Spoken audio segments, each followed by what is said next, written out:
Hello friends, welcome to my channel. আমি আমার চ্যানেলে সবাইকে ওয়েলকাম করছেন। Good morning to everyone. আশা করি সবাই খুব ভালো আছো। আমরা আলোচনা করছিলাম শিক্ষার্থীকে প্রশ্ন করতে উৎসাহী করার দক্ষতা, একক হচ্ছে খাদ্য, ক্লাস 3, সেটাই আলোচনা করব। দেখো সেটাই কন্টিনিউ করব। দেখো আজকে আমরা যেটা আলোচনা করব সেটা হচ্ছে ফল খাওয়ার সুফল। আমি লেফট হ্যান্ড সাইড নিয়ে আর কিছু বলছি না, রাইট হ্যান্ড সাইডে চলে যাচ্ছি। আমাদের পরিবেশ, একক হচ্ছে খাদ্য, উপ-একক হচ্ছে দেখো জীবের জলের রহস্য, শাক পাতার খোঁজ খবর, খাদ্যের ভালো মন্দ, অনেক রকম শাক সবজি, শাক পাতা তরকারি খাওয়া খুব দরকারি, ফল খাওয়ার সুফল যেটা আজকে আলোচনা করব। আজকের পাঠ, যেসব ফল খাবার নয়, প্রাণীজ খাবার, দুধ দই ছানা, ভাজা খাবার, উনুন আর আগুন, থালা বাসন, চলল খাবার দেশে বিদেশে, পশুপালন আর আগুনের ইতিহাস। আজকের পাঠ হচ্ছে ফল খাওয়ার সুফল। ঠিক আছে, কম্পোনেন্টসগুলো একবার দেখে নিই। কম্পোনেন্টসে কি বলছে? আচরণাঙ্গসমূহ শিক্ষার্থীর দ্বারা প্রশ্নকরণের নমনীয়তা, প্রশ্নকরণের পরিমিতিবোধ আর বিষয়ের সাথে সম্পর্কিত প্রশ্ন। চলো প্ল্যানে ঢুকে যাই। বিষয় দেখো, ফল খাওয়ার সুফল, দুবার ফল লিখে দিয়েছি। ঠিক আছে, শিক্ষকের আচরণ। শ্রেণীকক্ষে প্রবেশ করে শিক্ষক মহাশয় প্রথমে শিক্ষার্থীদের সঙ্গে কুশল বিনিময় করবেন এবং তারপর তাদেরকে ক এবং খ দুটি দলে বিভক্ত হয়ে বসতে বলবেন।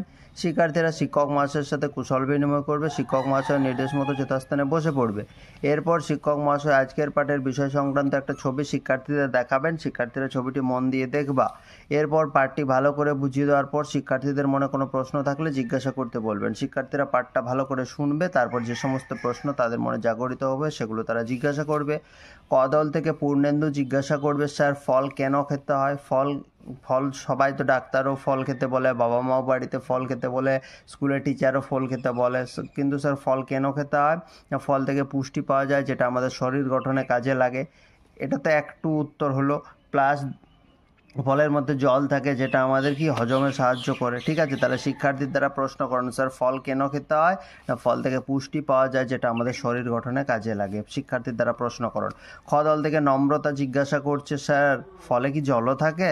হ্যাঁ অবশ্যই, ফলে জল থাকে। শরীর খারাপ হলে অনেক সময় জল খেতে ইচ্ছে করে না, এই জন্য দেখবে ডাক্তারবাবু কি করেন, ডাক্তারবাবু ফল খেতে বলেন যাতে শরীরে জলের ঘাটতি না হয়। দেখবে কিছু একটা রোগ হয়েছে, শরীর ভালো নেই, জল খেতে ইচ্ছে করছে না, তখন ডাক্তারবাবু বলেন ঠিক আছে জল না খাও, ফল খাও, ফলের মধ্যেও জল থাকে, তাহলে ফল খেলে জলের ঘাটতিটা পূরণ হবে সেজন্য। ঠিক আছে, প্রশ্নকরণের নমনীয়তা হলো। এবার ক দল থেকে অরুন্ধতী জিজ্ঞাসা করছে, স্যার ডাবও কি ফল?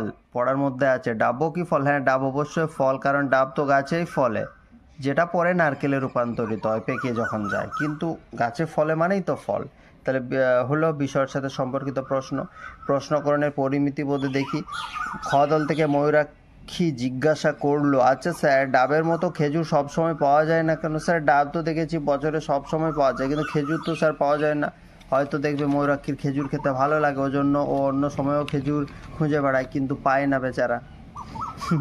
তাহলে খ দল থেকে ময়ূরাক্ষী জিজ্ঞাসা করছে, আচ্ছা স্যার ডাবের মতো খেজুর সবসময় পাওয়া যায় না কেন? কারণ দেখো স্যার উত্তর দিচ্ছেন, ফল অনেক রকমের হয়ে থাকে, সেজন্য কিছু ফল শুধু গ্রীষ্মকালে, কিছু শীতকালে, আবার কিছু ফল সারা বছর পাওয়া যায়।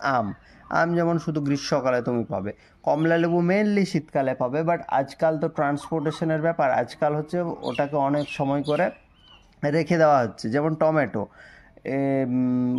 কি বাজার থেকে কিনে ওটাকে রেখে দেওয়া হচ্ছে, তারপর যখন ঘাটতি দেখা যাচ্ছে তখন, অর্থাৎ এখন বর্তমানে সব জিনিস সব সময়ই পাওয়া যাচ্ছে। ঠিক আছে, তাহলে লেবু এবং ডাব সারা বছর পাওয়া যাচ্ছে। তাহলে ওর যে প্রশ্নটা ছিল ময়ূরাক্ষীর, যে ডাবের মতো খেজুর সবসময় পাওয়া যায় না কেন, তার আনসারও পেয়ে গেল যে খেজুর পার্টিকুলার একটা টাইমে পাবো, মেনলি শীতকালে পাবো।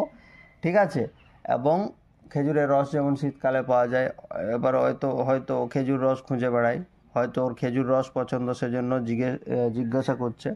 তো যাই হোক, হয়ে গেল। তাহলে 4টা কম্পোনেন্টস কী কী পেলাম?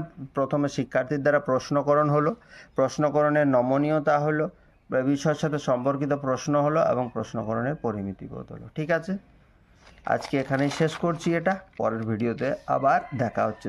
Thank you, have a good day.